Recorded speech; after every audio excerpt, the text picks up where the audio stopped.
Certains fidèles ont des idées erronées de ce que la pensée chrétienne. Certains affirment je n'ai pas de péché ou le péché a été parfaitement enlevé.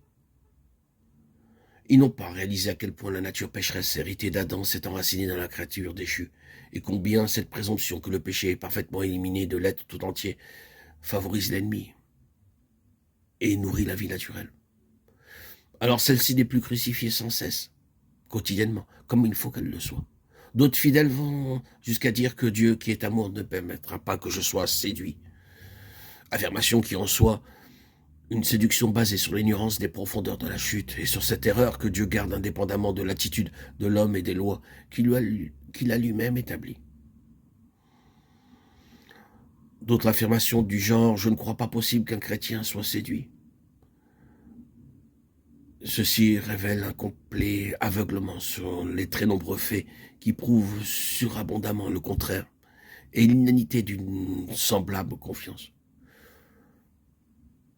Certains fidèles iront à dire « j'ai une trop longue expérience moi-même pour avoir besoin que d'autres m'enseignent » ou bien « j'attends que Dieu m'enseigne lui-même parce qu'il est écrit « vous n'avez pas besoin d'être enseigné par aucun homme ». Aucun de ces passages mal interprétés et que d'aucuns traduisent ainsi « il faut refuser tout enseignement ».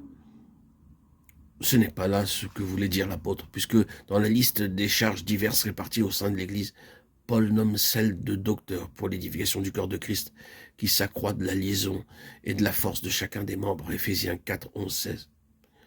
L'homme est si lent à comprendre l'enseignement direct de Dieu que Dieu se sent presque constamment de ses serviteurs pour guider ses enfants. Des idées erronées, des erreurs sans nombre, fournissent alors à l'ennemi un terrain favorable de séduction, parce qu'elle fausse l'intelligence ou qu'elle la ferme. Aux affirmations de la parole, aux faits de tous les jours, parce qu'elles conduisent le croyant à refuser le secours de ceux qui pourraient l'aider. 1 Pierre 1, 12. Enfin, les tournures de phrases que nous employons pour définir nos expériences religieuses ou celles des autres et certaines expressions courantes parmi les habitués des conventions et réunions de croyants sont positivement dangereuses. Elles peuvent servir l'ennemi.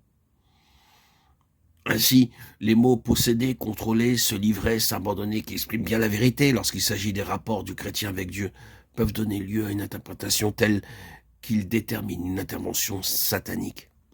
Alors, les esprits mauvais possèdent et contrôlent ceux qui se sont livrés et abandonnés aux puissances du monde spirituel, sans savoir comment distinguer entre l'action de Dieu et celle de Satan. Certaines idées toutes faites sur la façon dont Dieu agit favorisent l'action des mauvais esprits.